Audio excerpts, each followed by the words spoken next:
Hey, good morning. As you can see, beautiful ladies in the house, right?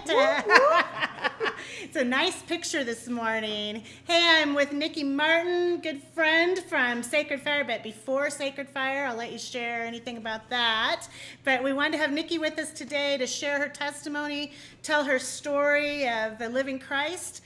Nikki, maybe it'd be good if you just kind of introduce us to who you are, where you're from, and Sure. the beginnings. Awesome. Hi, everyone. My name is Nikki Martin. I am originally from Tuba City, Arizona. I was not born there. I was actually born in Gallup. Yeah. So I was born in Gallup. My dad was from that area, and my mom is from Tuba City. And so I moved to Tuba City when I was about 2, and then grew up there, went to school there, graduated high school from there. Tuba City Warriors, what? And I moved to Shiprock. I was a part of a master's commission in Shiprock. Was here for in the area of Shiprock, New Mexico, for like 2 years, and then from there, I got married and had babies, and this is kind of where we're at now. So that's kind of my background. That's it. All right. So, Nikki, when I met you, you were volunteering and doing some ministry with Burrito Ministry and in the jails, but you had been around Shiprock doing a lot of ministry before that. Yes. You want to kind of talk about maybe your teenage into your 20s, where that calling you felt and kind of what you've been involved in. Sure. Okay, so I actually, in Tuba City, my grandpa, John, I call him Uncle John because that's all my mom calls him. So I call him Uncle John. He's technically not my uncle. He's my grandpa. But we call him Grandpa John. And he is from Monavi, and he's a well-renowned preacher and pastor. And so he was the one that kind of actually been praying for our family, introduced us, and it was actually my Aunt Sherry and my Grandpa John. There was something going on at a church in Tuba City. So then they asked me, and I went, and I was 11 years old when I first went to church. Wow. I've gone to like a few the Bible, Like a revival or something? For kids. Oh, Vacation Bible School? Vacation Bible School. I've gone to those a few times. Didn't know much really about it. And so when I had first gone, I went to church, and I fell in love with it the first time I went. And this was great. This was amazing. And I went. Before that, we were actually traditional.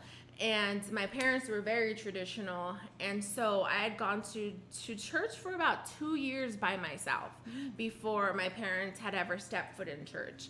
And they didn't really understand it, but I guess it's a good thing for a kid, to get involved in church and stuff. And so they let me go. And then about and when I was about 11 years old, I had went to a church camp, and it was in Prescott, Arizona, and I had gone there all the way from when I was 11 to 18. And there I felt the Spirit of God. I felt God move in my life. I felt a calling on my life as early as 11, and I was consistent and I was faithful, and at the same time I was praying for my parents.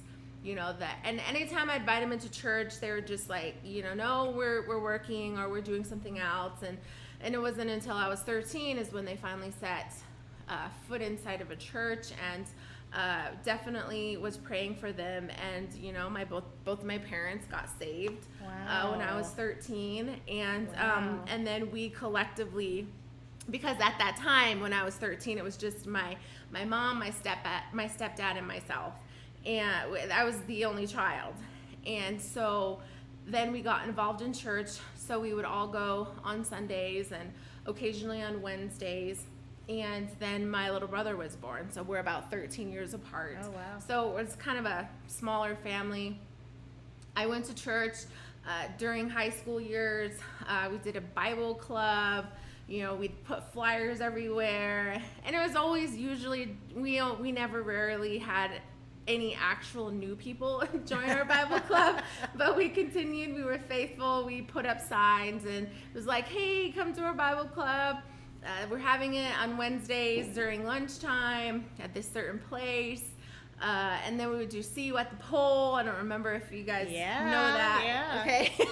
I don't know if it still happens now. We would go around the flagpole and we'd pray for our school. We'd pray for our administration within our school. Just kind of as a stance to be like, God, we declare this school and these kids to you. And so I was very, very much involved. When I was 16, funny story. When I was 16, and my husband calls me this all the time. He calls me Church Van Nikki.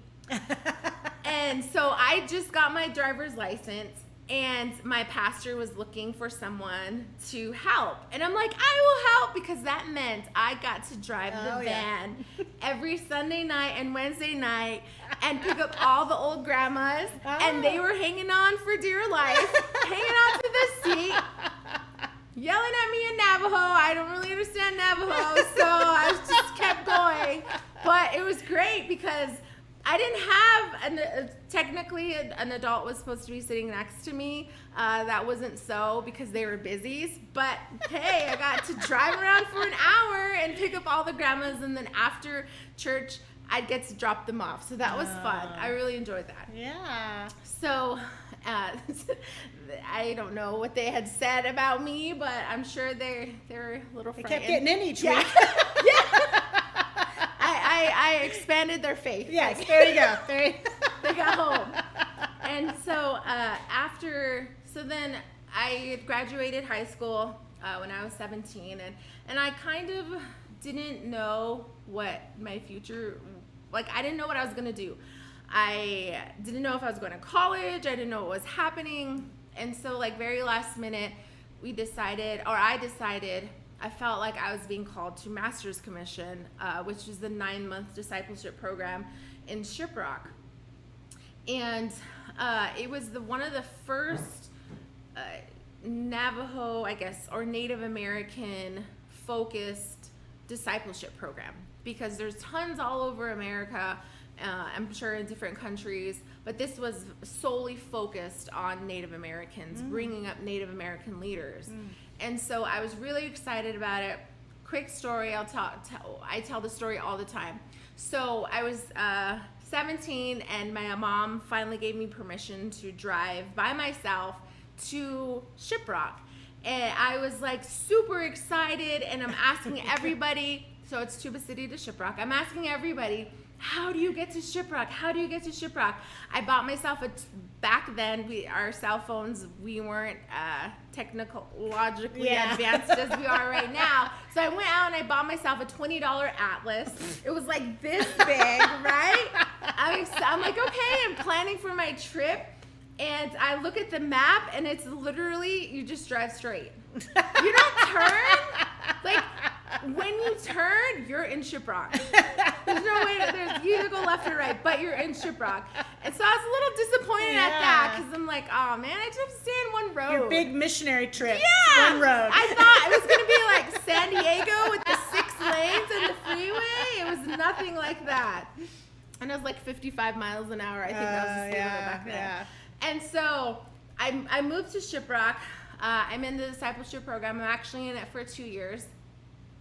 And then during I was supposed to have, so after my second year, I had applied for, actually no, I'm sorry, before my second year, after my first year, so then I was involved in what we used to call under the surface. That was what we called, so the burrito ministry that you do now, we had a similar thing back then, which would have been 2003, 2004, which was called Under the Surface. And we used to make burritos right in front of Little Caesars right now. Yeah. But we used to make burritos right there. And we used to have free hot coffee. No way. And we used, so I was kind of familiar with what you were doing. So we used to do that I think it was every Monday. We used to set that up and feed the guys and hang out with them and chit chat and, just see how things are. And so one story from that time, I don't recall his name right at this moment. But he was an amazing man. So he was living on the streets. He would sleep behind City Market, and so I would talk with him every time. Like every time we would sit and we would chat. And I remember we would tell him too, like, hey, we have, it was Four Corners Community Church. That's where I attended in Shiprock, New Mexico. And we would tell him about the church services and that he should come and that'd be really great. And so, we're doing this for about a month or so, like 4 weeks now. And then he decides he's there at the church. And he's like, hey, like, and it was during the winter time. He's like, I'm really cold. I'm looking for a place to stay. And so I was like, well, I introduced him to our pastor, and I kind of talked to him. I'm like, well, this gentleman here, he's this and that. He needs a place to stay. He's really cold, but he's really interested in knowing about the Lord, knowing about God. And so he had actually, so they arranged it where the pastor let him stay in one of the rooms in the church, and he was actually my guinea pig for a haircut. He's like, I need a haircut, and so I had purchased some clippers, and I'm like, yeah, I'll cut your hair. And so I cut his hair, and he was real clean shaved, like he looked great. He was sober, and it was just amazing to see that. It was amazing to see. He was there for maybe about 3 weeks, and then he went on his way. And then I remember probably about 3 years later, I bumped back into him, and I didn't even recognize him. He's like, hi. And I'm like, and he's like, don't you remember me? And he had been sober that whole time. Wow. He had completely changed his life around. He had a job. Like, he was dressed in nice clothes. And I was like, whoa, oh my gosh. I was so excited to see him, and it was amazing. A few years later, he had actually had passed away. But to know like just the little impact that you have on a person's life is incredible, completely incredible. And so that was one of the stories that I had when I was in Master's Commission. I was going back. I was talking about how I had applied to go to college, Evangel University actually, and I got accepted. I was ready to go, and I got my dorm room, and then I just felt like God was saying, I need you to stay in Shiprock for another year. Oh, wow. For a second year. And I was like, Evangel University, Shiprock, New Mexico. Really, God? Okay. So I stayed in Shiprock a second year. So I was more the mentor to the first years coming in, a leader, a mentor. So which I thought, which was a great experience. And I knew that from when I was 11 years old, I knew that God had called me into ministry. God had called me into doing these types of things. And it was after my second year, I just, I don't know really how to explain it, but I really felt like, it was just, I didn't want to do this anymore. Interesting. I didn't want to do ministry anymore. I didn't want to, I guess in my mind, being 19, 20, I was like, from my experience, and this is pretty prideful and selfish, I had said, okay, God, if you're calling me into ministry, like, I don't want to be poor. And so because I had grown up on the reservation, seeing all these struggling pastors, seeing even because I was friends with a lot of pastors' kids, and these pastors' kids, they were bad. They were ornery. They didn't go to church. They felt like their parents didn't care about them, that they were so focused on ministry. And I was scared for that. I was scared of just all of these things that I saw in real life, being poor, not having enough, having my kids technically I felt like possibly being ignored because the ministry would be more important. Those types of things. And so I just kind of, in a sense, hung up the towel, and I was just done. I was like, I'm not going to do this. I'm not going to go into ministry. I don't want to do this. So the story that always comes to mind is Jonah. Jonah. I feel like I've been a Jonah for part of my life, and I ran. And when God was saying to Jonah, go to Nineveh, he's like, I don't want to go to Nineveh. His words, I hate the people in Nineveh. Like, I don't want to go there. Yeah. Because God, I know when I go to Nineveh, you're going to save them. I don't want you to save them. Selfish and, thinking of all these things. And so I felt like that's what happened to me. And so I stepped away from the church. I stepped away from God. I stepped away for probably about maybe 10 years, just about 10 years. And man, those 10 years was really, really tough 10 years of my life. And so I gotten married. I had 3 babies, and I had gotten married pretty young. I was 19. The next day I turned 20. And then I had 3 kids. And the marriage lasted 6 years. It fell apart.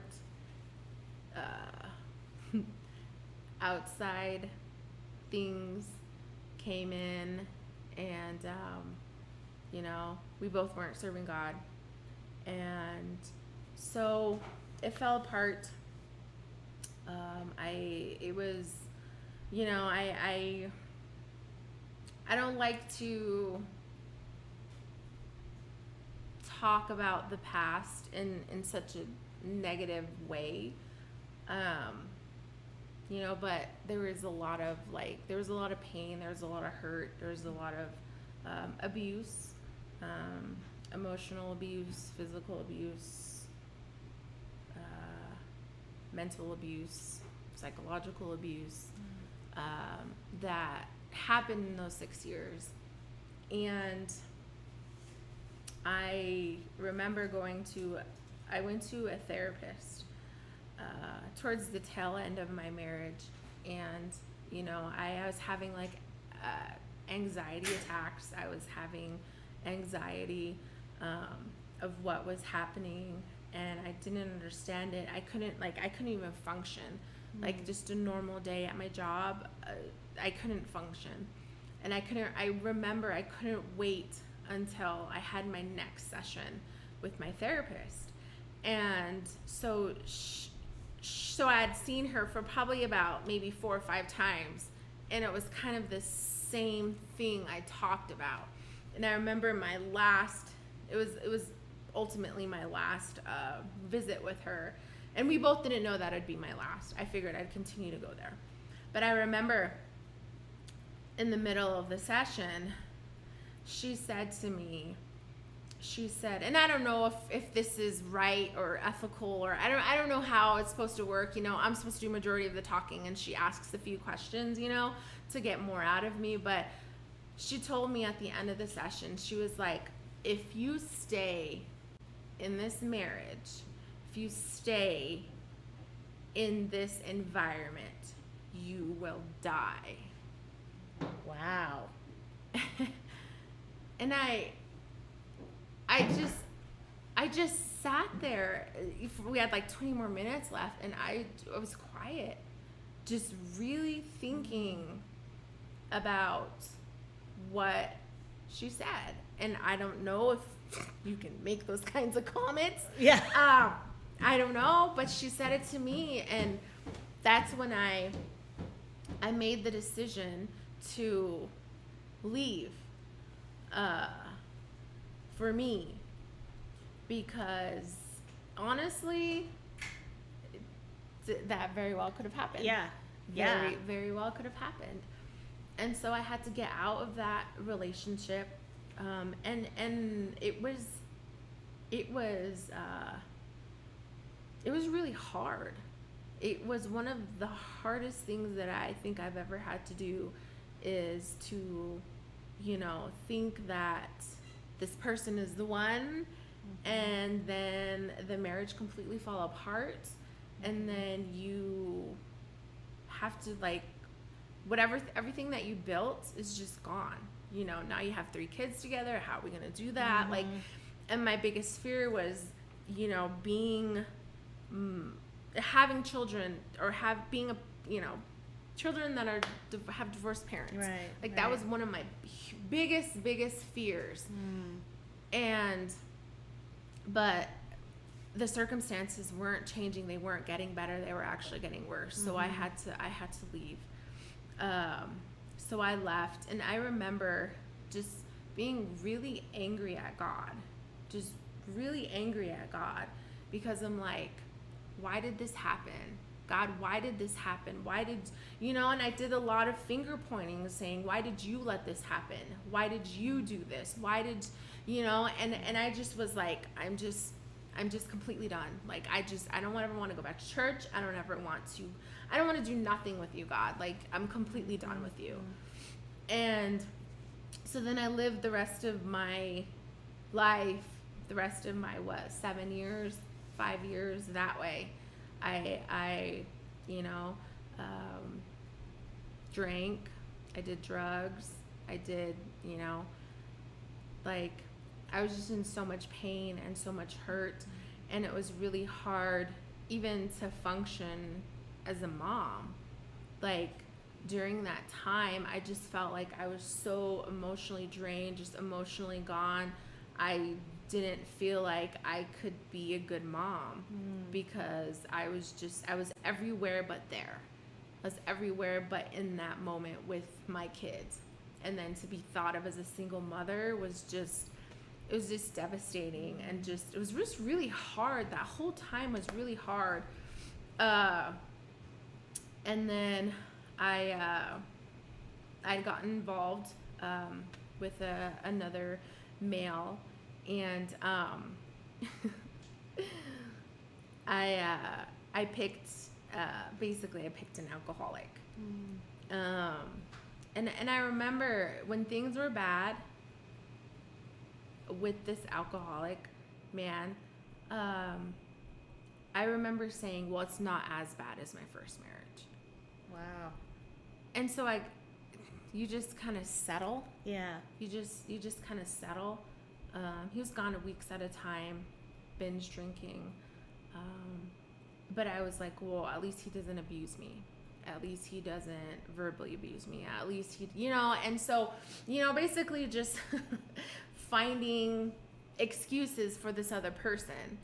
And I remember just not even having really much time to heal, not really having much time to, do anything. And so we had moved with him and my 2 younger kids to North Dakota.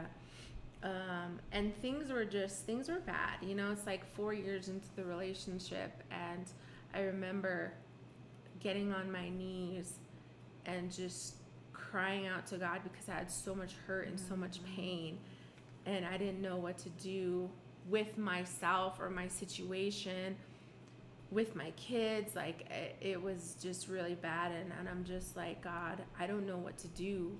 I don't know if you can forgive me. I don't know, like, God, get me out of here. Get me out of, I've made such a mess. Get me out of this mess. And I remember I prayed, like, I was crying. I was home alone. I was crying, and I was calling out to God, just with my last bit inside of me. And I didn't know if he was going to hear my prayer, because I had messed up multiple times, and I told God I didn't want anything to do with him anymore. And I remember just kind of, I remember songs when I was in church about how you leave your burden at the altar.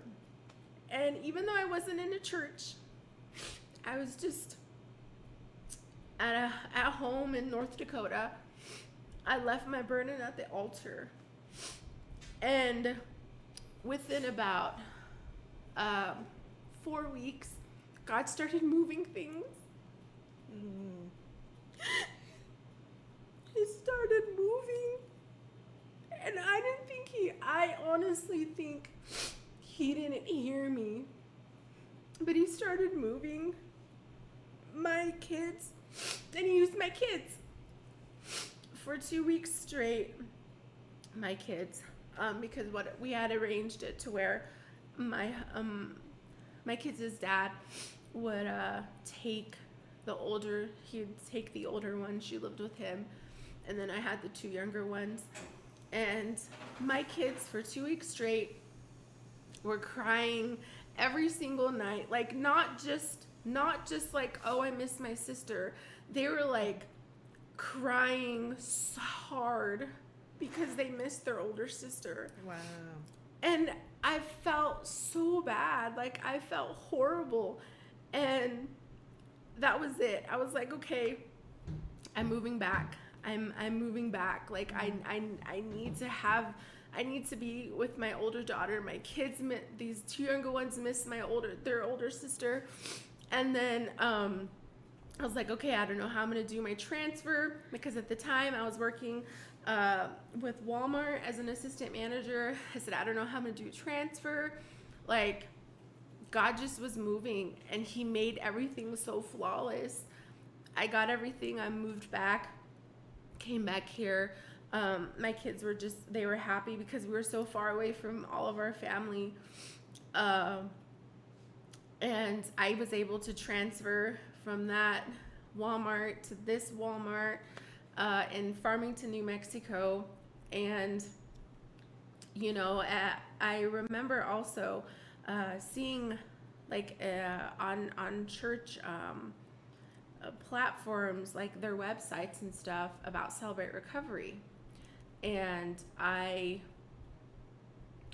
it was said it's for people that are hurting, people that have passed.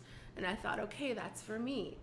And I remember I was like, God, if you get me out of here, I'm going to go to Celebrate Recovery faithfully. And so when he moved me back here, everything just worked out perfectly. I moved back here. I was able to get plugged in with Celebrate Recovery at Pinion Hills. And that was honestly my crutch, I guess you could say, because if you think about it, I was injured. You know, I needed help. I needed help coming back to church. I needed help having to reconnect with God again. I needed help, and Celebrate Recovery was perfect for that. I was able to sit there and talk about my issues, talk about my problems with no judgment, and to really put it out there, and to know that God was working on me and God was healing me. And I had gone to Celebrate Recovery faithfully for like 2 years. I'd gone through the program, and I remember just times of just feeling so empty and so lost, and I couldn't wait. It was like Friday, and Celebrate Recovery was on Tuesday, and I remember, okay, just get through the weekend, and I can sit and I can talk, and I can hear everybody else's stories, and I can get encouraged, you know, not to know, because, you know, coming from a failed marriage and failed relationships and stepping away from God, and you know, you just feel so far away.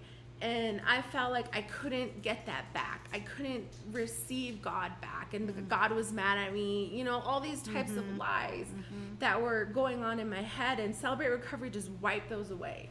Was like, yes, we all make mistakes. We all mess up. But God is faithful. And I remember, actually, Darren, the one who leads worship, I remember I came back and I went to church there, and he, you know, he came over and he gave me this huge hug, and he was just like, I just want you to know that all this time that you thought that you were running from God, all you had to do was just turn around, and he was right there.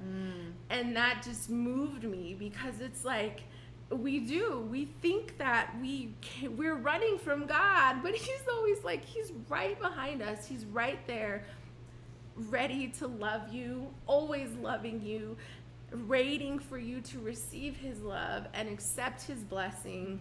And so then I got involved with, they needed, Celebrate Recovery needed someone to help with the kids. And I'm not much fan of kids. I have 4 of my own, and I think that's kind of it. I don't want to deal with anybody else's kids. But I really felt like God was saying, you know, let's put you in this role. And so I took it. I was faithful.